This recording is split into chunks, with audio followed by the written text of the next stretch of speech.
All right, good morning, Dad. Good morning. Today is Wednesday, May 21st, and I want to start you off by reading a couple of headlines.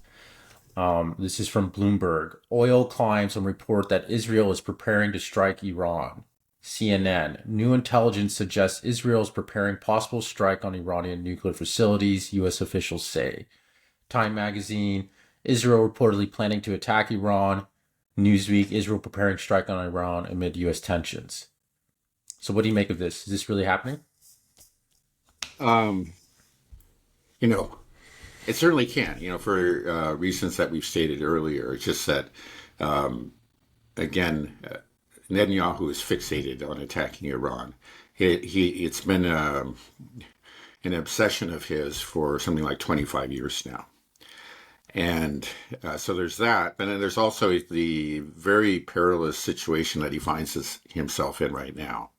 He's being attacked, from all sides, both within Israel and, apparently there is a real disagreement, or more than a disagreement, an intense hostility between him and Trump. Um, so yeah, again, his situation is not secure. It could be the end of his political career. He might, if he is removed from office now, he will have I think in general he knows that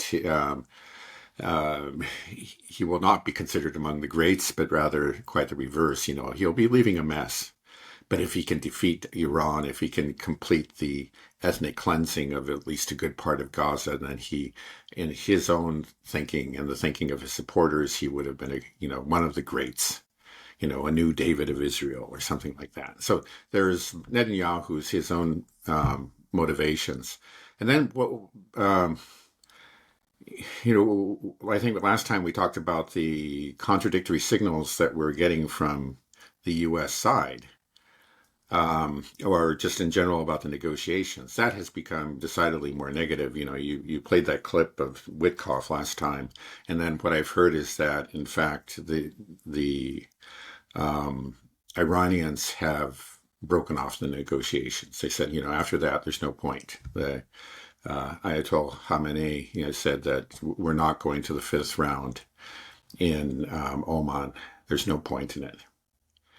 So I guess you could say there's maybe two ways of looking at this. Maybe this is something that's just coming from Israel's side. It was something that I think it's always been a possibility. They're just going to go it alone and with the hopes of bringing the U.S. in after them. They know that they can't really succeed in this mission. I think it's very, very doubtful that the U.S. could succeed in the mission together with Israel. In the mission of destroying nuclear facilities. Maybe they can do some damage to it. Maybe they can set back the civilian nuclear program and, therefore, by extension, a potential nuclear military program. Um, but clearly, Israel can do very little on its own. The point would be to bring in the U.S.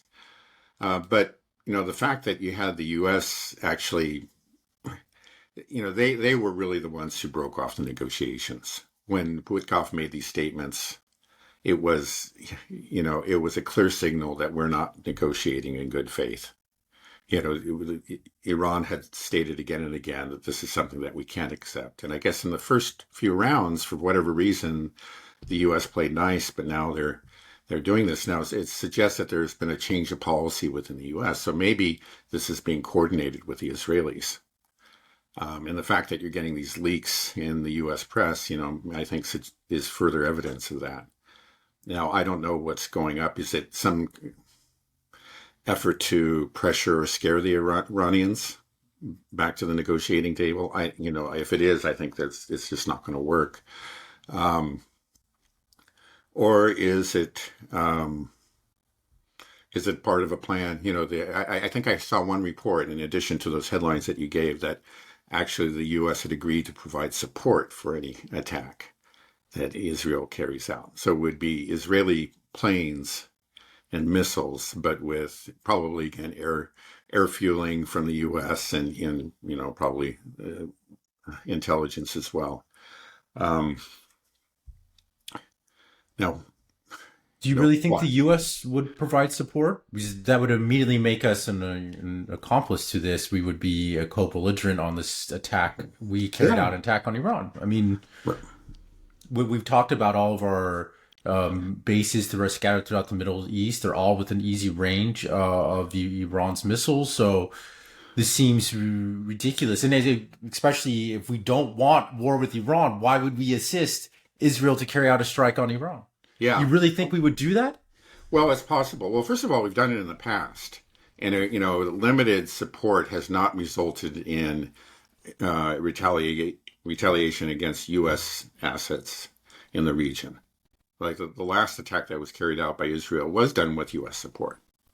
I think again we provided air refueling, and well, the Iranians have said that they're going to retaliate against Israel, but they've never said that they're going to retaliate against the U.S. So we may be figuring that if we limit our role, um, that maybe we can keep out of it. But why Uh, would we want this to happen at all? Even if we were Israel's friend, why would you want them to strike a country that has the power to destroy Israel? Is this right. just be like, go, you're acting crazy, Netanyahu. Stop it. Don't Yeah. do this. We're not helping. We're not going to. You don't let your friends, if they are our friends, Yeah. do something this stupid. Right. And potentially, you know, draw us into it. This it could be a lot worse if if it is actually a major attack and it does some significant damage within Iran. I think it would lead to a major retaliation by Iran, and then that could lead to and if Israel seems to be threatened, then of course the cries for our intervention would be deafening. I think that's what's again. I think that's something that Netanyahu was always hoped for. Now it's just I don't know what's going on. I mean, again that we've seen so many contradictory signals. I don't know, but it's just maybe part of this. The war within the administration. There are people clearly, and it seems to me like Trump himself is really very reluctant to engage in a war with Iran. Now maybe he's been, uh, you know, talked into supporting an Israeli attack and say we can keep out of it. Say, oh yeah, fine. But the people who are doing this, I think, know very well that if this attack is successful, and maybe Israel will target some sort of, uh, you know, um, maybe leadership or civilian infrastructure, do something that'll make it difficult for Iran not to Mhm. retaliate, and they want Iran to retaliate so that the U.S. will be brought in. Maybe again that Trump just doesn't understand that he's been talked into this, and then maybe some people convince him. Well, you need to show that that we're serious. We have this mad dog over here, that can hurt you, Iran, if you don't agree to our demands. I'm speculating because I know it doesn't really make a whole lot of Hey, sense, Dad, but we just are you know still that there there? is. Yeah, Sorry, you my froze. mic. Okay, all right. Okay, sorry, I missed what you were saying. Could you? Um, Okay, well, let's see. I was saying that. What was I saying? Okay, it's just that maybe Trump has been talked into this. I don't think Trump wants a war with Iran. Yeah, but he's surrounded by people that do want a war with Iran. That's always been the problem. And I think maybe they convinced him that, okay, well, okay, we'll keep out of this. We'll only play a minor role, so we won't get involved. And it'll make the Israelis happy, and we'll teach Iran a lesson, and maybe that'll bring them back to the negotiating table. Um, but they know very well that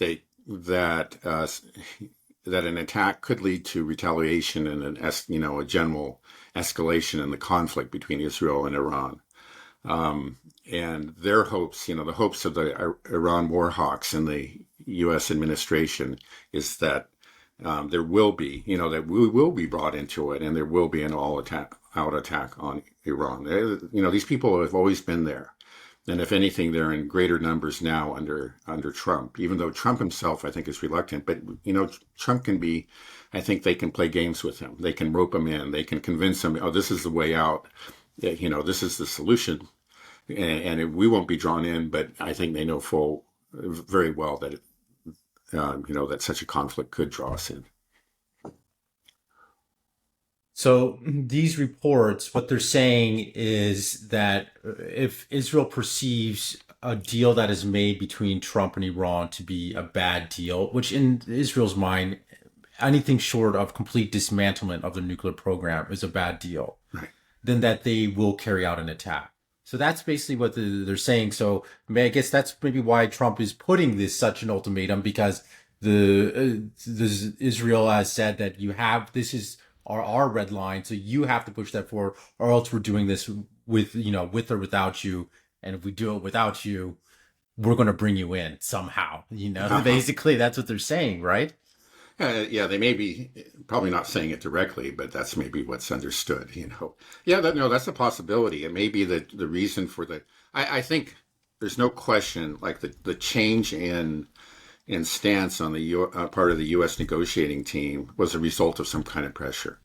Maybe it was pressure within the U.S. administration, maybe it was pressure from Netanyahu and his government, or maybe both. Probably both. I'm sure they work together to the extent that it's possible. Again, I think like this fallout between Netanyahu and Trump is for real, but there hasn't been a fallout between, let's say, again, the Zionists within the U.S. government and the Zionists in Israel. Do you think that this was leaked purposefully about an Israel attacking Iran? It could be, it could be actually leaked by people who are alarmed by it and want it to stop. I think that makes more sense, otherwise, or possibly it was leaked in order to pressure Iran. Again, I think that's silly. Iran knows that there's always this danger. They've been living with it for years, and they've also made it clear that we're a sovereign nation and we're not going to give up our enrichment program, which we have a full right to. Okay, so do you think that Israel will do something on its own? I feel like they have to, right? Or Netanyahu feels like he has to, right? That's the danger. I think so. I mean, he is in a very, very, he has his back against the wall, and I just can't see this guy, you know, stepping down graciously and you I think that he is. Yeah, I think he may very well go for it. Okay, so if he goes forward, how would they draw the U.S. into a war with Iran? How could they do it? Yeah. Well, one thing we don't know what this attack is going to. I think there's absolutely no way that Israel could significantly damage Iran's nuclear program. But maybe they could succeed in a decapitation strike. They seem to have pretty good intelligence within Iran. Maybe there would be an attack on some important civilian infrastructure that would lead to the death of many Iranian civilians. And that, there would be a hue and cry within Iran to retaliate harshly. And then Iran would do that. And then how would, well, at that point, then Israel might be really threatened. Iran could do real damage to Israel and threaten them in a way that they haven't been, maybe threatened since the beginning, since 1948. And at that point, when Israel is threatened, then there will be a hue and cry within the United States to do something on behalf of Israel. You could see how this could just escalate and just spiral out of control. I think that's always been the hope of Israel, and I think actually the cooler heads within the U.S. administration, especially in the Pentagon, are aware of that, and they've prevented it from happening because they know what Israel wants to do. But again, we've always had the hotheads, we've always had the Iran war hawks, and I think maybe they're seeing this as perhaps their final chance or one of their best chances. We have a lot of war hawks within the current administration, in addition to those in the deep state, and they'll push hard for this. So Israel's plan then is to carry out some strike. Maybe not even they can't take out the nuclear facility programs. They're too far underground. It requires massive bunker buster bombs that only the U.S. has, and even then, there's a big question mark if we could take them out, even with our bunker buster bombs, because these things Right. are underneath mountains. It's not something you can Right. just Yeah, hit I guess easily. not all the So facilities are, but many of them are. Yeah, no right. question about it. So, anyways, Israel does not possess the capability to really take out the nuclear program that Iran possesses. So, you think that more likely they would do something, whatever they could do to elicit an attack from Iran? Like you said, even striking civilian infrastructure or killing civilians themselves.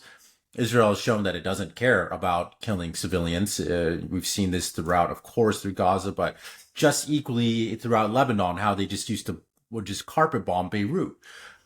They don't seem to have any qualms with that. So if they do that, they want to try to maybe kill civilians in Iran, force a response.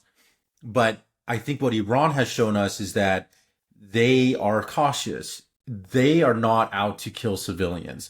We saw in their telegraph strike, the last one. I think they gave a couple hours warning, but they only hit military facilities. You know, they hit different airfields and different military assets with zero Israeli casualties, which is quite impressive. If Iran does this again, this is also just a further demonstration of Iranian strength as well. If they say, okay, you committed this heinous act where you killed civilians or our civilian infrastructure, okay, we that's unacceptable. We're telling you we're taking out all your ports, your like your electrical infrastructure, whatever it is. It's things that are crucial to Israel, but they give them a warning and say evacuate your people. They hit it. They cause minimum to zero civilian casualties. Do you think the U.S. would be able to be drawn into a war here? Like, it's only if they could say, oh my God, they're raining rockets on Tel Aviv, a residential building came down, all this footage of screaming Israelis, and then the Hmm. Hasbara goes out and just, oh, look at all these poor Israeli children that are suffering, kind of thing. Hmm. Yeah, well, I mean, even let's say if that scenario that you just described plays out in the way that you just described it, there would still be a tremendous amount of pressure to get the U.S. involved. You know, if there was serious damage done to the ports, for example, and to the economic infrastructure of Israel, that would still, they would argue that this is threatening the very existence of Israel and that we have to go to war on behalf of Israel. You know, it would be harder for them to do that again if there were no, if it was a very clean strike. And, if it did play out in the way that you described it. But they're going to try, and who knows? They might, the Iran war hawks just might succeed. I just want to point out that this is, it's not such a far-fetched speculation on my part that this is what Israel's going to do because they have done it in the past. They have a history of deliberate provocations against Iran. Just think back to, the assassination of Hania at the when Pezeshkian was inaugurated. On the very day that he was inaugurated, that was just a deliberate provocation. And then another one was, of course, the attack on the consular building in Damascus, which was a clear act of war. And I think it was, there's no question about it. It was intended as a provocation. They're trying very hard to enrage the Iranian leadership. I think, again, it's just really very much to the credit to the Iranians. They understand what's going on. I'm sure they are enraged, but they're cooler heads, they're rational, and they say, okay, let's calm down, calm down. Let's think about what's good for us and not just let us be swept away by this desire for revenge. It actually reminds me again of the uh, the romance of the three kingdoms in China. The, there's the kingdom of Wei. That's the one that ended up being victorious. But they were kind of on the back foot at one point, and they were forced to go on defense. They knew that they just didn't have the forces to resist the kingdom of Shu, which was the inheritor of the Han. Um, so what the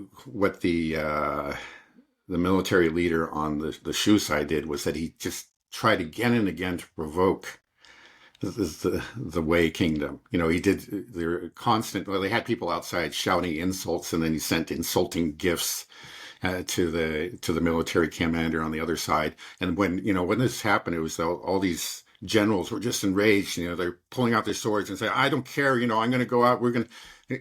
No, but the commander on the Wei side said, "No, you are not." And, you know, we are staying here. And they really, I mean, he had nearly a rebellion within, you know, among his own ranks because they were so enraged by these deliberate insults by the other side. But he was right. You know, he said this would be disastrous. We would be falling for their trap. It's just clear what they're trying to do.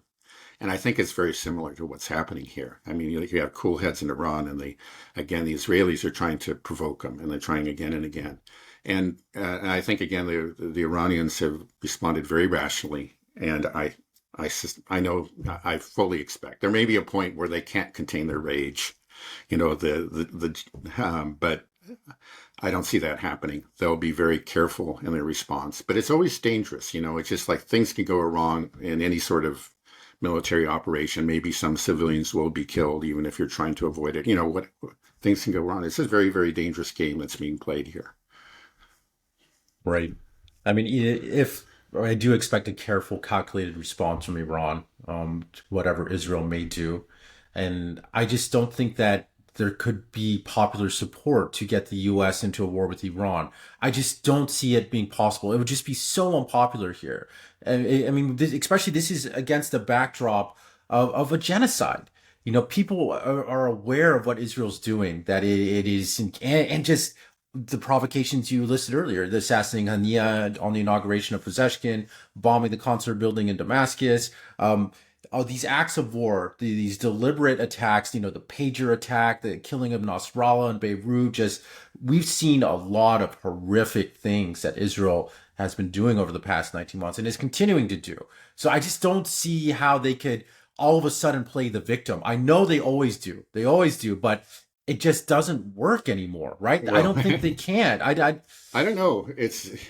It works among a lot of people, and it works among the people that count. I mean, again, with uh, the ruling elite in the U.S. is still solidly behind Israel. I think again, like we've said, there is a split against between those who support Netanyahu and his coalition and the others, but they're still supportive of Israel. And then when you talk about Iran, I think that split disappears because within Israel, there really isn't a faction that's sympathetic to Iran. You know, there are people who want to go slow and people who want to go fast, but they all regard Iran as an enemy. And whenever there is tension, you know, it's generally the Israelis rally around the flag and would support, you know, actions taken against Iran. Um, so yeah, well, what you say should be true, and there's a growing number of people that do understand that Israel is no victim. You listed all these horrific acts, but I also have to point out that there are people who celebrate those acts, not just within Israel, but within the United States. The assassination in Nasrallah, the pager attacks, and so much else. And then I remember when the attack on the consular facility there took place in Damascus. I remember listening to news reports and just the circumlocutions they went through to avoid saying, you know, just actually accurately describing what happened. You know, they do their best to try to cover for Israel. Right. But I mean, if we go to war with Iran, wouldn't that require enacting a draft? First of all, oil prices would skyrocket. Can you maybe just play out what would the consequences be if we do this? I know we've done this before, but Yeah. could you kind of, Okay. Well, first of all, okay. Um, Iran is very, very is on the Persian Gulf there, right, and the Strait of Hormuz. Yeah, that's why it's called the Persian Gulf. And they so they're in very, very close range of many oil facilities. 30, 30 to 31% of oil that's traded on the international market goes through the Strait of Hormuz. And it would be a very simple matter for the Iranians to shut that down. They could mine it. They could just sink a large tanker in the middle of it. The channel that's used is really quite narrow. And that would be at 30% of internationally traded oil would be off the market, and that would have huge consequences. Oil prices would soar, and there would be quite a lot of anger. A lot of people don't notice anything in the U.S. except for the price of gasoline, and they, the response to that would not be favorable. But that's just one thing. There are all the military bases that are in very close range of Iranian missiles. There are, U.S. naval vessels that are clearly vulnerable. And again, we've spoken at length about what the Houthis did. But everything that you can say about the Houthis, they've actually had to force the U.S. Navy to retreat. They caused the USS Harry Truman, the aircraft carrier, to take evasive action, and it had to do it so suddenly that they lost an F-18 in the process. They were able to defend their airspace, to the point where the U.S. just was unable to collect the intelligence as to where Houthi missiles might be hiding, or because when they would send a drone into that airspace, it would get shot down. And then their own planes, their F-35, which is supposed to be the most advanced aircraft, certainly within the U.S. Arsenal, was unable to fly over that airspace, for any length of time. There was at least one instance where it had to take evasive measures. So again, you just saw there the Houthis were able to defend themselves and actually to you could say defeat the U.S. military operation there, and everything that if you just take the Houthis and you multiply it by 1,000, 10,000, and there you have Iran. Everything that made the military operation in the Red Sea so difficult is going to be so much more difficult. All those things are present in Iran, and in much greater quantity and quality. So. Yeah, they're up against, there's so much that Iran can do. And I haven't even mentioned Israel. Again, Israel is a small country with, it's dependent on just a couple of ports. And, there's really one major international airport. The Iranians, if they're really serious about it, could just take out a good part of Israeli infrastructure in short order. And then Iran, on the other hand, is a large country with good air defenses. And yeah, again, you can do some real damage, but it's not going to. Iran is like Ukraine, it's but it's even more populous.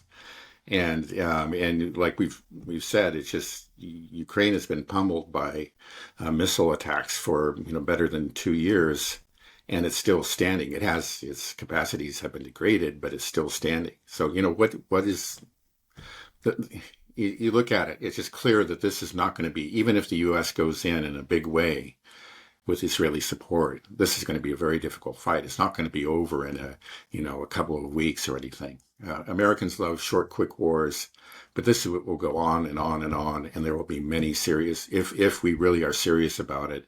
I'm not even talking about ground troops. I think that's crazy. I don't think we're going to even consider it. If it's just an air war, we're going to lose aircraft. We're going to lose ships. The Strait of Hormuz could be blocked with its huge economic consequences. Our military bases are going to be attacked, and soldiers will die there. It's going to be a mess, and then we won't succeed in our objectives. Iran will still be standing, and I'm sure the people will be more united than ever because they know who their enemy is. It's not their own government. It's the governments of the countries that are attacking them. Well, you make a pretty compelling case to go to war with Iran. Yeah. Well, I'm sure I'm sure there are people who are making that same case within the U.S. government. That's the reason it hasn't happened. There's so many times we've come close. There's been a big push to do it, but it never does because, many people, the cooler heads, have pointed this out. Now, the thing is, like, even in the past, we didn't do it when we were relatively much stronger vis-a-vis Iran than we are now. But over the last, 10 years, 20 years, everything has shifted in the favor of Iran. The military balance of power, the economic balance of powers, everything's shifting in their favor. They have had plenty of time to keep on working on their air defenses and strengthening their underground bunkers, and they're much more than bunkers. They've actually released some footage. You can see there are these underground cities, and then and they have the support again now of Russia and China, which they didn't have before. So even when they were isolated, we said, maybe we shouldn't do this. But now they're so much stronger. I just, it would just be pure madness. It would have been really foolish to attempt it now, but it would just be utter insanity, I think, to launch a real war against Iran at this point. But there are utterly insane people within our government and the government of Israel. Yeah. Well, there's this ridiculous narrative going out there, in Time magazine and these other articles. They say Iran is in its weakest military position in years due to recent Israeli activities. But they don't really specify what. What Yeah, exactly? How is it in its weakest position in years? yeah, Like you said, right. its relationship with Russia and China have been strengthened. We've seen it bolstering its air defense systems. We saw that the last attack that Israel tried to carry on Iran completely failed. We haven't really seen any damage, but we did see them shooting down a bunch of Israeli rockets. So it, but I think people believe this. That's the problem, Yeah, well, and they're they pushing do. that Right. narrative. Right. I remember Witkoff in his interview with Tucker Carlson, he said, well, yeah, the Iranian air defenses were eviscerated by the recent, it was actually the October attack by Israel. Now, yeah, that's, yeah, all they can point to is that October attack. I remember at the time, again, we saw the footage. We never saw any footage of a successful strikes and by the Israeli military. Israel was really very vague about what they had achieved. And it was months later that they started to make these claims that they had eviscerated um, or utterly destroyed Iranian air defenses and that Iran was just naked, was exposed. But they never provided any evidence. I think it cannot be true. I mean, it just cannot. Again, we pointed to the example of the Houthis. This country is much smaller, much poorer, and yet had been under attack for years, going back to 2014 approximately. First by, the Saudis with the support of the US, and then, the US Navy under Biden, the US Navy under Trump, and yet their air defenses were robust enough that the US just decided to call it quits. They just could not achieve so, you saw what happened there. And you're telling me that this one attack, by just a limited number of aircraft back in October eviscerated the Iranian air defenses. I'm sorry, I just don't believe it. It's just total nonsense. It's a fabrication. And it's something I think that's just put out there by the Iran war hawks because they don't care about the consequences. They just want a war with Iran. And so they're trying to create this perception, that it'll be easy. Yeah, everything we've talked about this so many times. What a war with Iran would look like. It's just so not to our advantage. It would just be so awful and humiliating for the U.S. military. I just don't think we would do it. I'm hoping like Israel does this, then this will be the moment of truth after Iran does some retaliation, and I imagine it'll be quite calculated. Will the U.S. back Israel and actually go to war?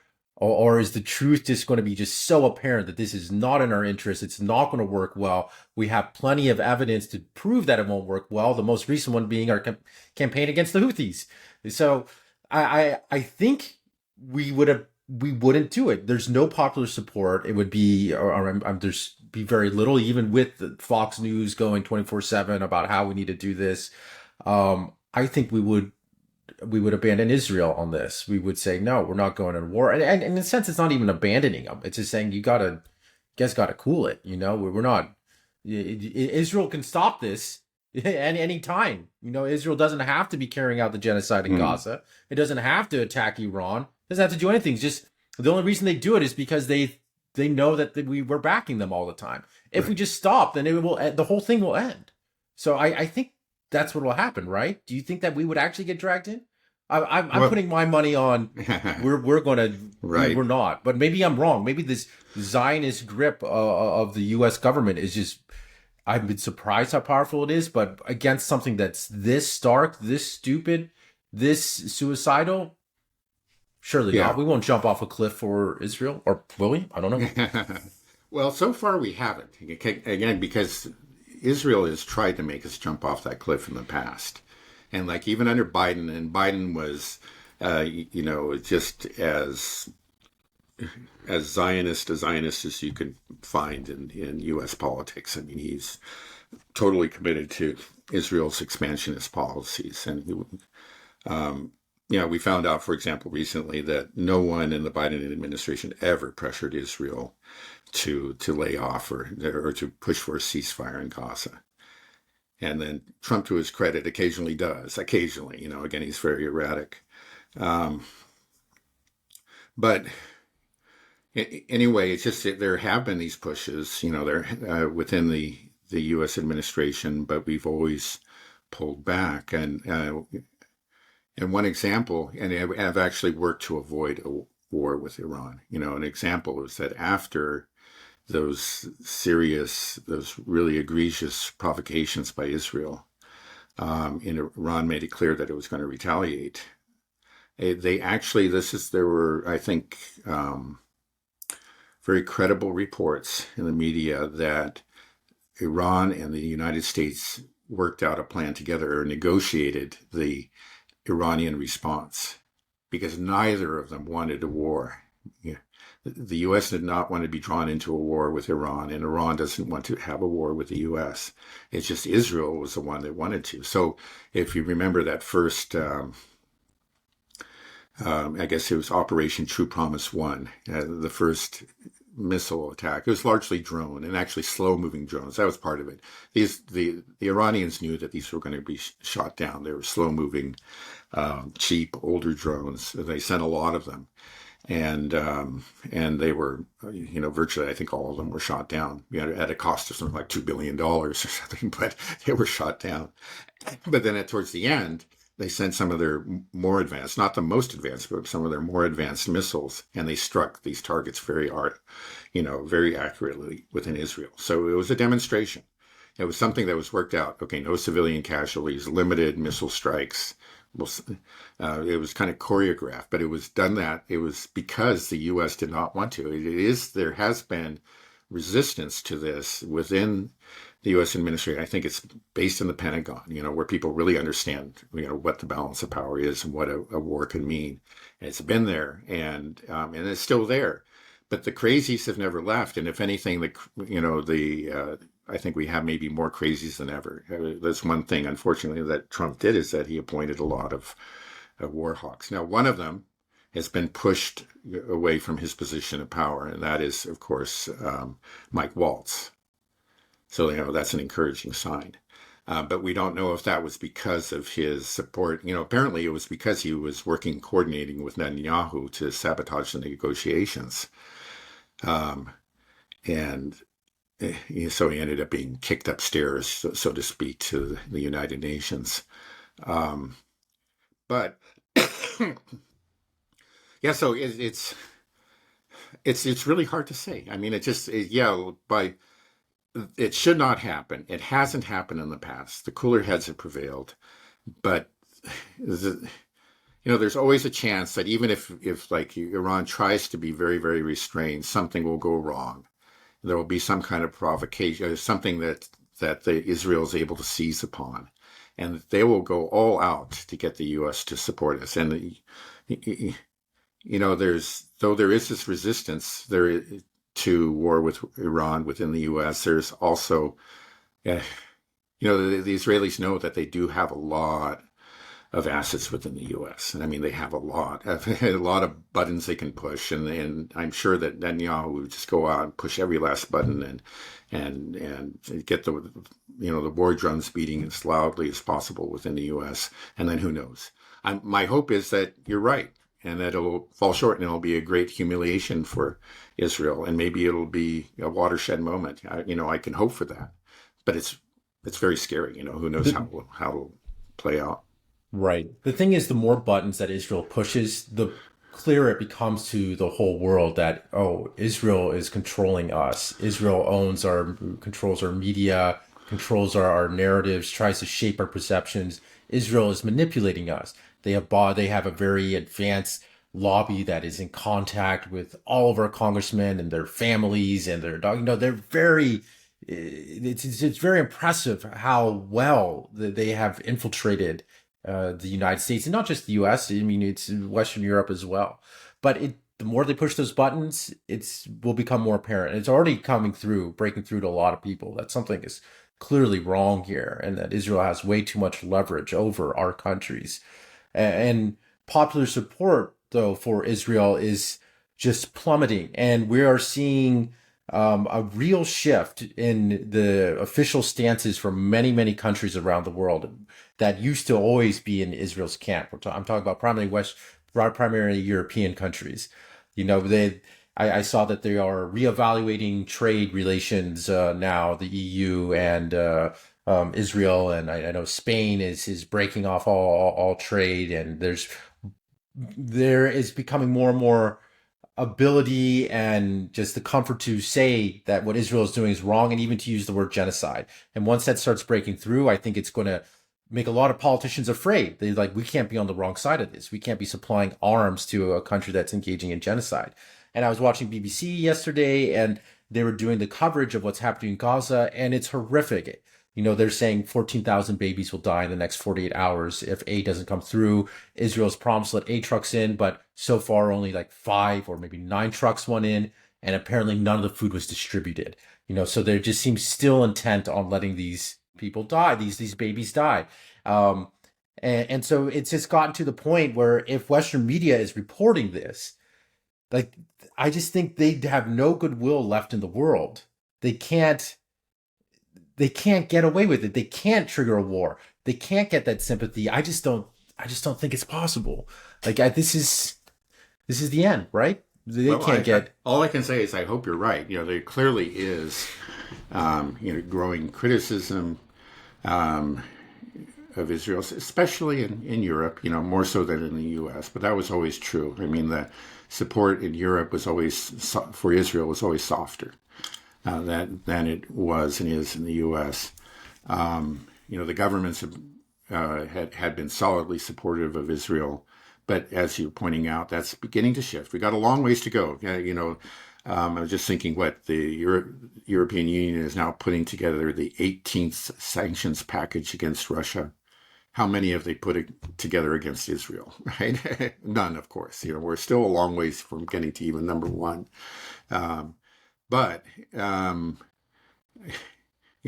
don't think Israel should feel invincible. Before, I think when the war on Gaza began, they did have the sense of invincibility, which was very understandable because of the previous decades. They had done all kinds of things, and they knew they could get away with murder. But I think they push things so far that they are that invincibility, that invulnerability to criticism and possibly sanctions from the Western powers is now been put seriously at risk. And again, it's because of their own actions.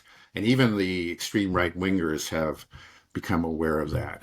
The reason that you saw those, I heard 5 trucks went in.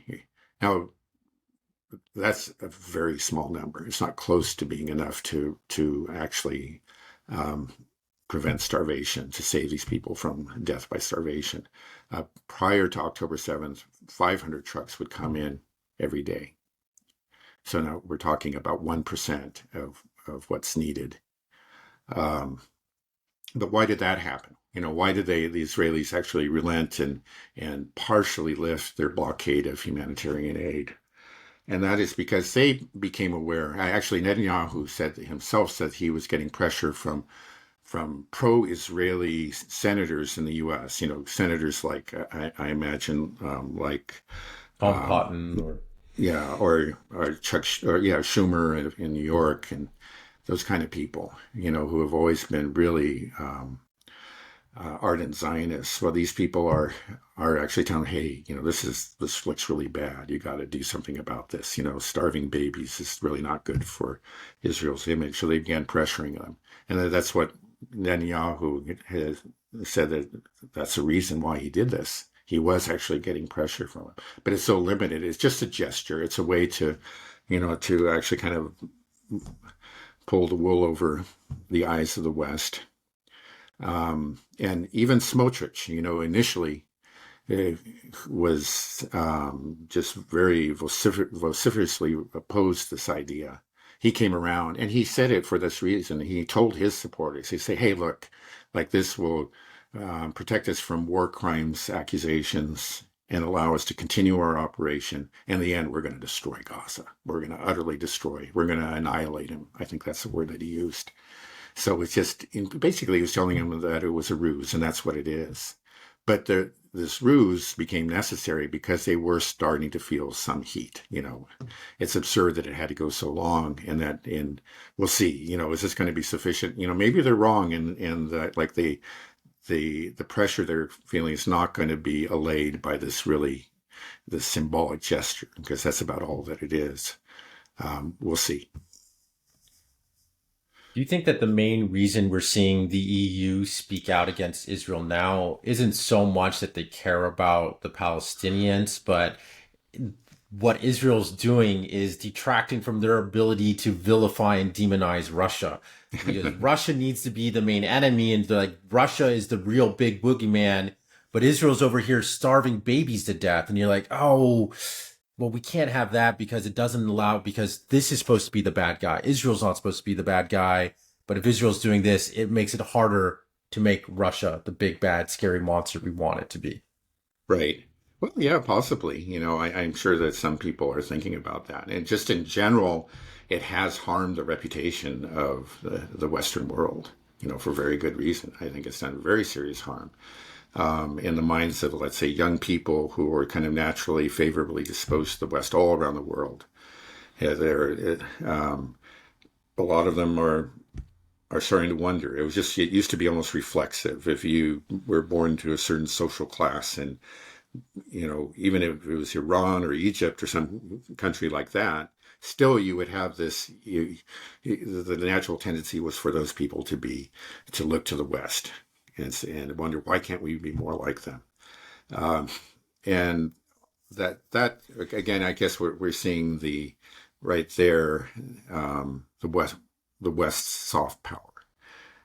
That soft power has diminished, and as a result of the war on Gaza, the genocide ongoing there, that's only going to accelerate over time. That's Western soft power is not what it used to be as a result, and these people around the world are turning away, from the West. It was something that we could always rely on, even our most serious adversaries, a country like Iran. There was always this fairly large faction of people that would just always said, "Oh no, the West is the best, and we need to make up with them." And they were always there exerting pressure. But if Professor Morandi is right, and I have no reason to doubt him, that has really changed.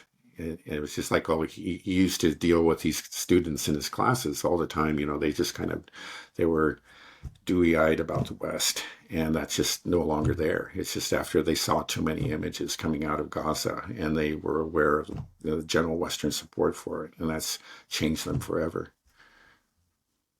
Yeah, I think it's changed a lot of the world forever, Yeah. most of the world.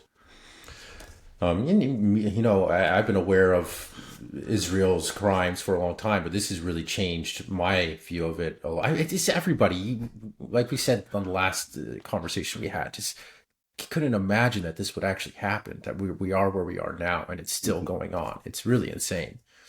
Do you think Israel has a lot of leverage over European leaders? I mean, I know it's how entwined it is in the United States, but I mean, I sometimes see little threats that are on X that oh well, a lot of intelligence sharing comes from Israel, blackmail.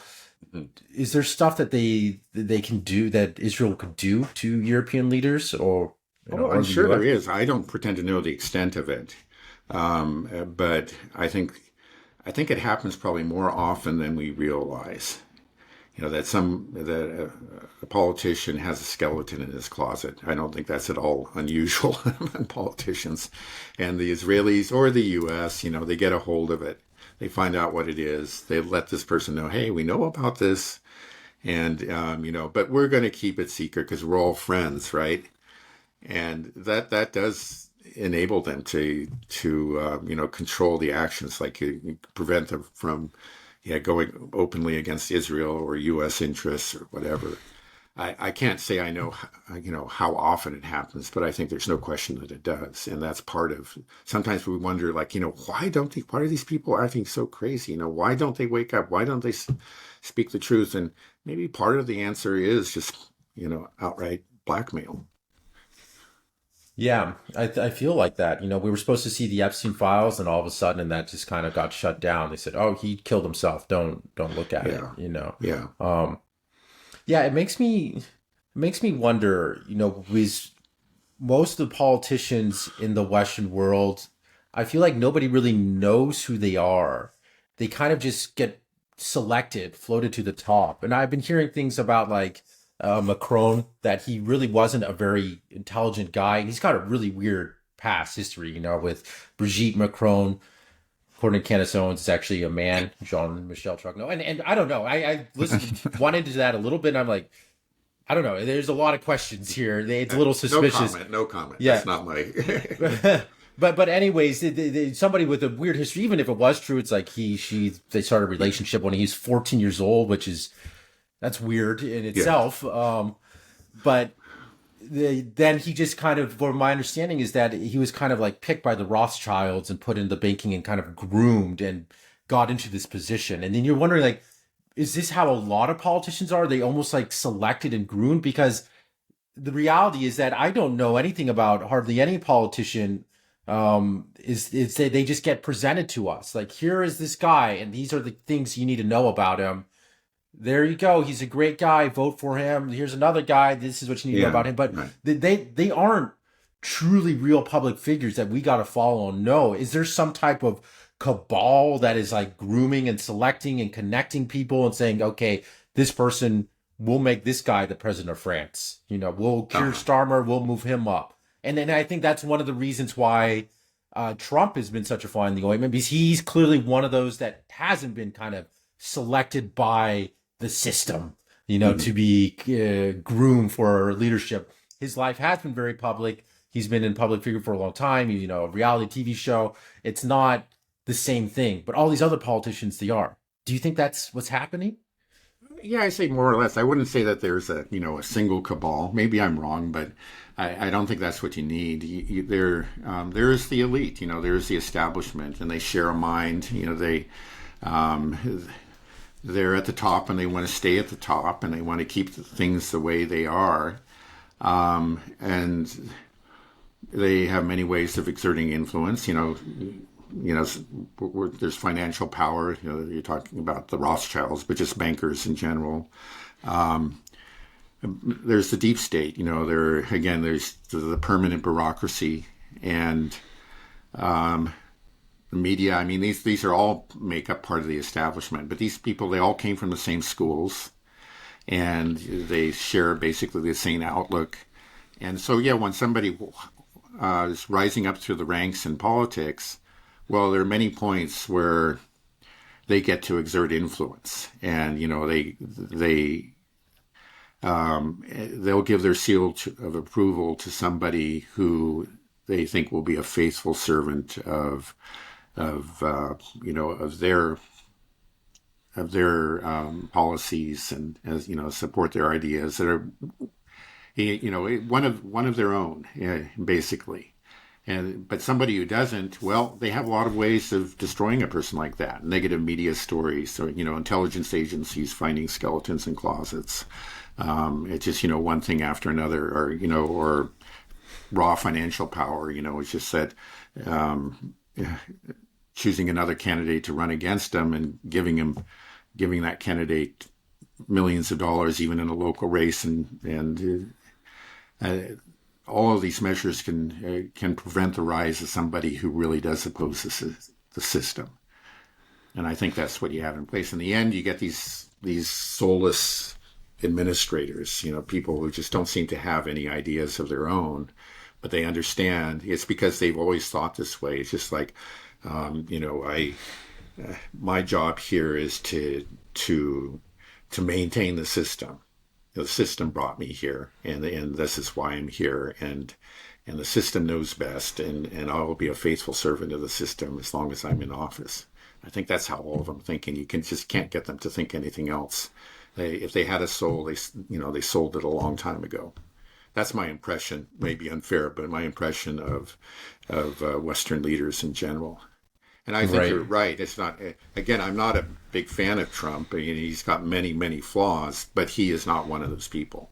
He is his own man, but he does, but he does get, often because he doesn't really understand these issues very well and have a real good grasp of the facts, he gets roped into doing their will anyway. I think they're probably overall quite nervous about him for good reasons, and we'll see that especially in the case of Russia.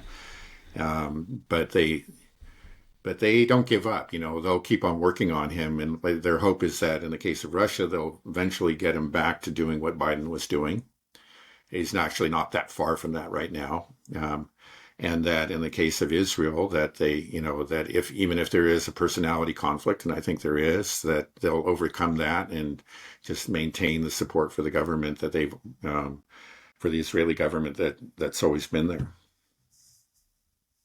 Yeah, you said that they want to select, one of their own to push to the top, but who is they?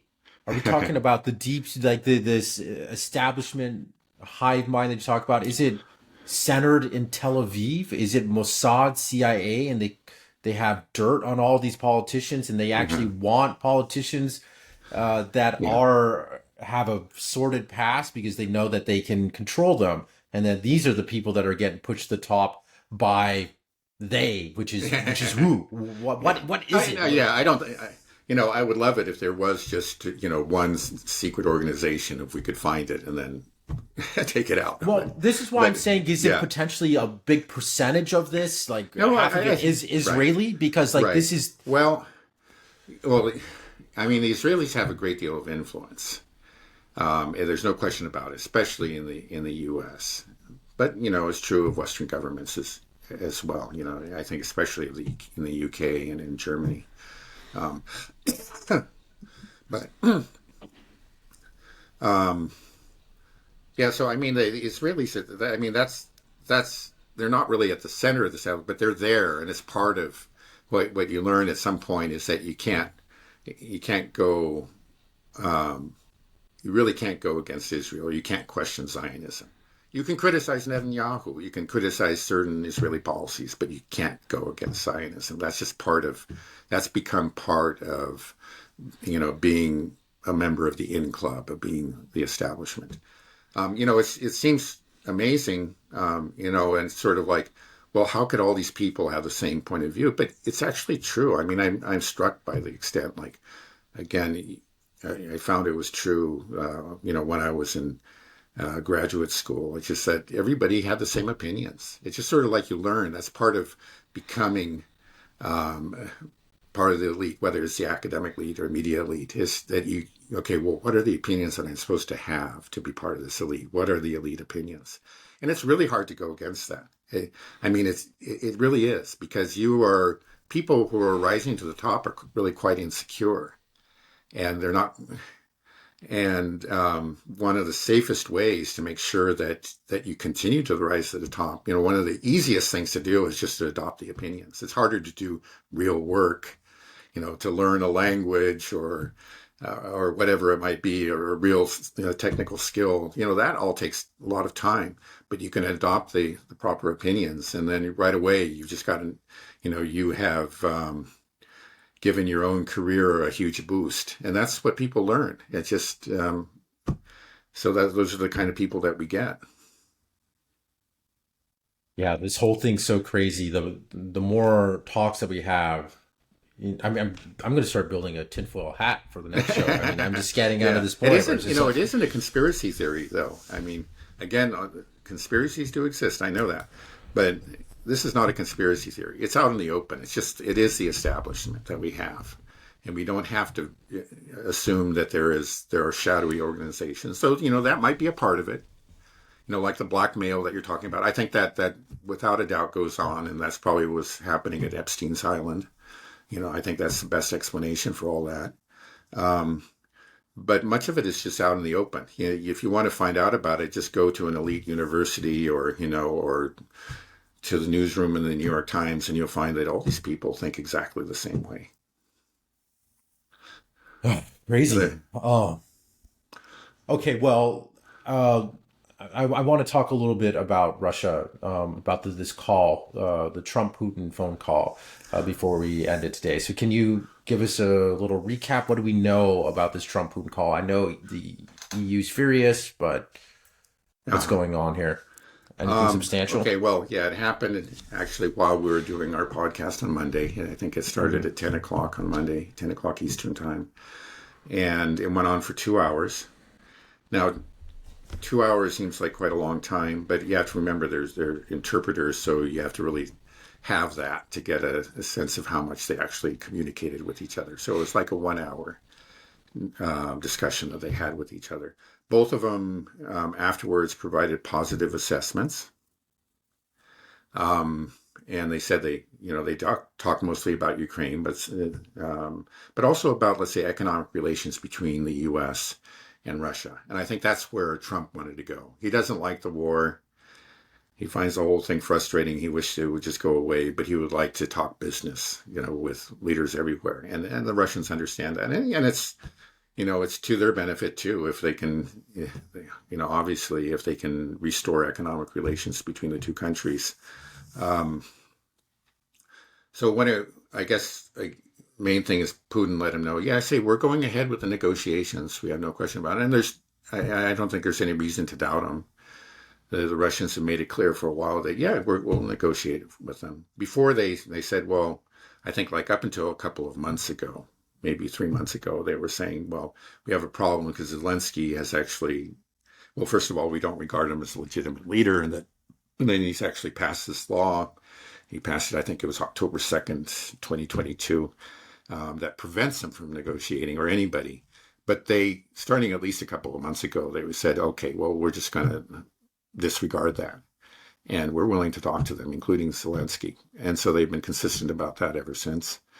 And of course, we had the first round of negotiations in Istanbul. And they said, yeah, I guess they're planning to have another one. Maybe I think it's next month.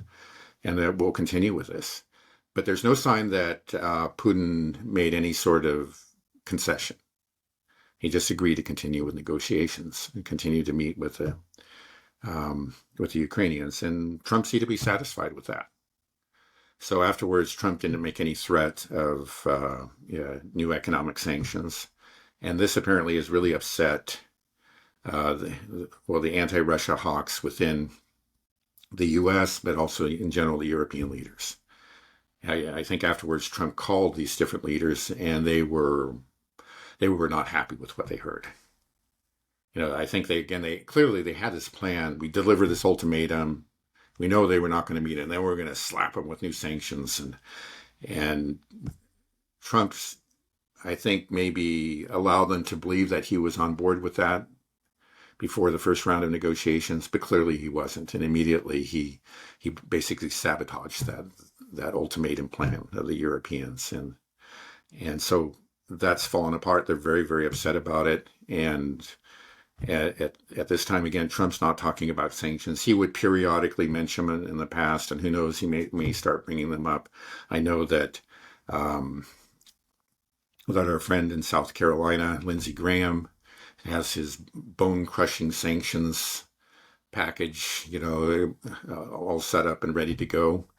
They would impose like 500% tariffs on any country that traded with Russia, something like that. But of course, that's just not going to work. I mean, again, the U.S. just negotiated their 145 down to 30% for China, the tariffs. So they're not going to go back to 500. It's just a joke anyway.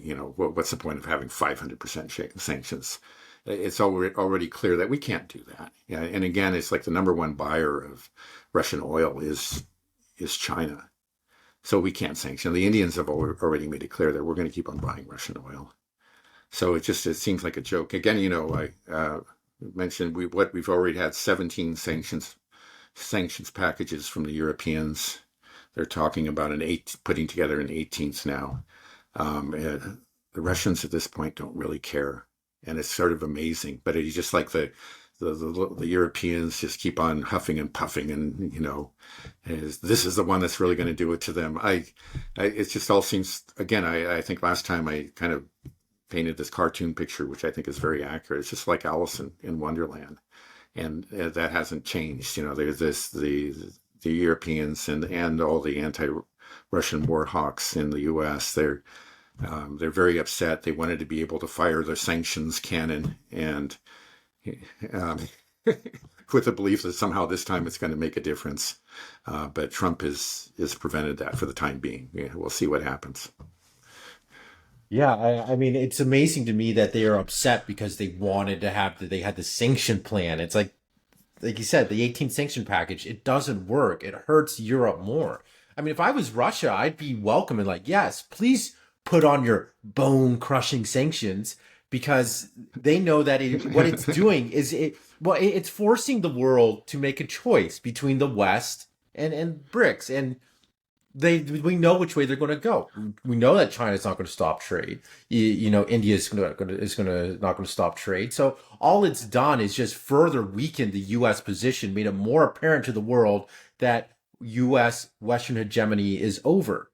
Like that's what it's doing. Every single time they do it, people just like, yeah, we're ignoring that because you can't enforce it. You can't make a stop doing trade. Just everything we're doing, even with the Iran deal, the U.S. is in no position to dictate whether a country can or cannot have civilian nuclear programs.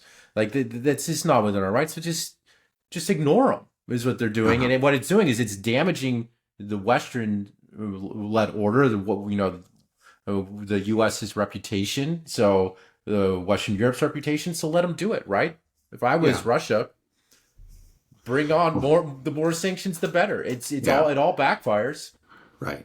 Well, the sanctions, I think they would just as soon not have them, but they do cause problems. I think they're mostly temporary problems. They're always workarounds. And all in all, I think they've actually told Witkoff this quite directly. It's like, yeah, we don't really care a whole lot about the sanctions. And in fact, there are a lot of Russian businesses that are happy with them because they have provided them with huge opportunities. They've moved in and they've filled these niches that were vacated by the Europeans and the Americans when the sanctions were first imposed. And they would just as soon not see their competitors come back. I and I think actually the Russian government has made that clear that like if you were a company that left this country, if you want to come back in, it's not going to be so easy. There's going to be some tough conditions that you're going to have to meet. So they're not really eager to end up. I'm talking about investment here, and then there's trade. Of course, I think they would prefer it that they don't have to deal with these obstacles. They don't. It's an obstacle course that they have to run, but they've already proven that they can run it. So it's just not saying, okay, yeah, it's a headache, but that's all it is. It's a minor headache that disappears after a time.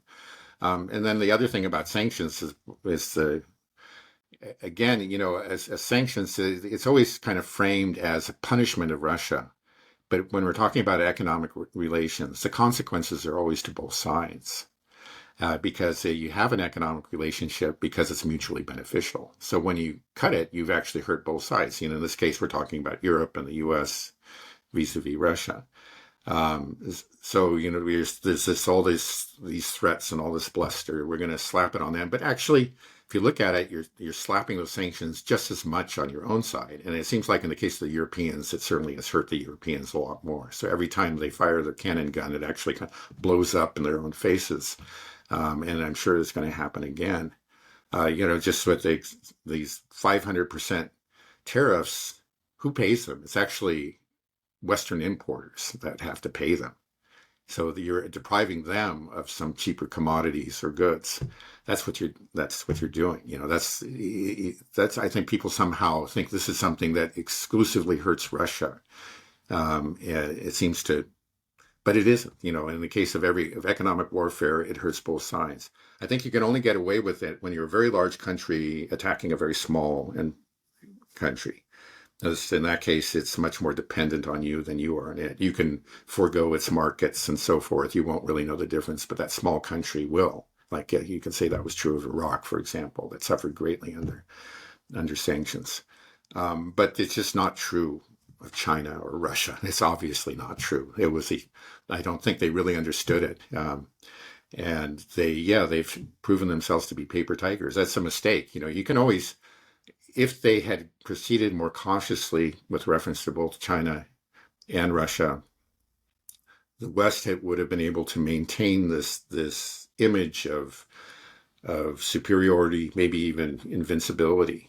It was something that they had, and even when it ceased to be reality, again, these reputations, these um, um, will survive for a long time past the reality, and you can actually bank on that for years or even decades. But by their very ill-considered actions, first against Russia and then China, they have torn down their own aura of invincibility, and it revealed themselves to be, a paper tiger to the world. It's really been very, very harmful to the West. Right. Right. You said it harms both sides, but really what we've seen these sanctions do is it's actually revitalized Russia's economy by pulling out all these businesses. Russia was able to find, like I said, new opportunities. We can do this ourselves. We can source cheaper and better products from China or India. We can trade with these other countries very well. We can have a sense of pride in our own ability to produce and manufacture. And so that's what we've seen, right? You would say that it has revitalized Russia's economy, these sanctions. Is that fair to say? Yeah, well, it certainly has. Yeah, I remember when the first sanctions were imposed on Russia.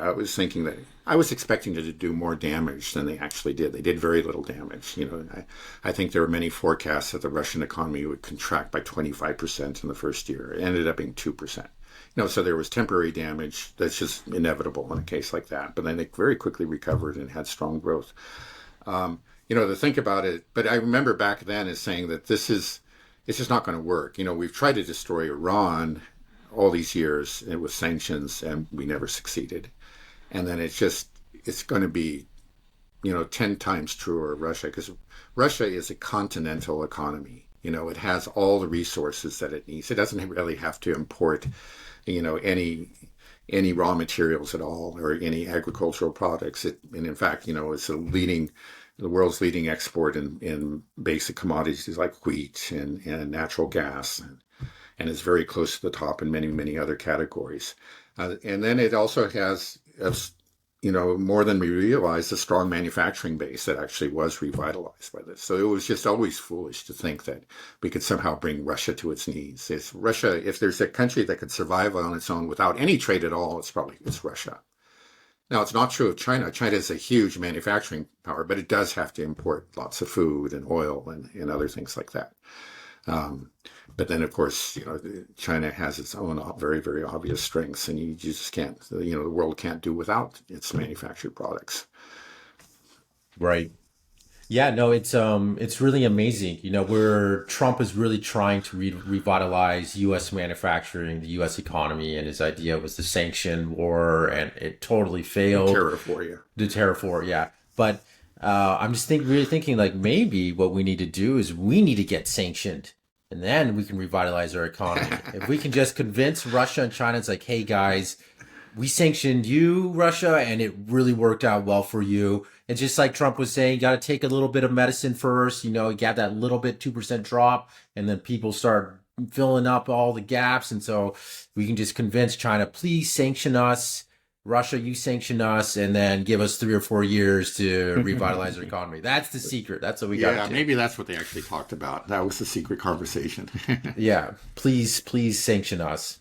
It's so crazy that we think that another sanction package against Russia is going to do anything that they care. It's like, it's turning into bad comedy. I don't really see how these people can say these things with a straight face now, but they do. They seem very, very grim and sure of themselves, very full of themselves. Right. I mean, I was kind of amazed that, I was thinking, well, what's the main reason that the European leaders are so upset with the Trump phone call? And you're saying, well, they have the sanction package all planned, ready to go, and this threw a wrench into it. It's like, really? That's what they're upset about? It's something that they know is not going to do anything? Or are they more upset, do you think, that just through the dialogue with Trump and further education that will become from it, it's just going to collapse the whole Ukraine project and the support for it. I think maybe that's what they're afraid of. Because once one Trump starts talking to them, maybe he makes it okay for other leaders to start to talk to Putin, and then the dam breaks. They need to have this cohesive front. Everybody needs to be on the same page. Nobody talk to Putin. He's the most evil man in the world. And then once somebody does it, it just humanizes Putin a little bit. And for the West, it's all about the narrative, and that narrative is just starting to break too. Yeah. Well, yeah, I'm sure that's part of it. And it also gives Putin and the Russians in general a chance to present directly their requirements. They've been saying it, like we've been aware of it because we actually pay attention to what Putin says in press conferences and so forth, and other Russian leaders. But that's just been ignored by the West, as I said earlier. But if he can, the more that the Russians sit down and say, "Yeah, that's what we're serious about this," the more difficult it becomes for the West to, cook up these crazy ceasefire plans or Russian surrender plans. Again, there are all these stories. Russia's on the verge of collapse. The Russians, if you just push a little harder, they'll give in, and so they've been ignoring what the Russians have been saying, but the more meetings that the Russians have, the more opportunities to present, what they've always been saying. I think maybe, just maybe, that'll start to get through. It'll perhaps cause the Western leaders to reconsider their approach. It's always a mistake to be hopeful about Western readers, and you're always hoping that they'll wake up to reality, and it just never seems to happen. Mhm. Yeah. Okay, Dad. Well, we ran a little long, so I think we can end it there. Sure. And also, you have your interview with Garland Nixon coming up pretty soon. So, everybody that's listening, you can tune into that later. So that should be exciting too. Yeah, I'm looking forward to it. Okay. All right, Dad. Thanks a bunch. Okay. Have a good rest of your day. Okay, you too. Okay. Bye-bye. Bye.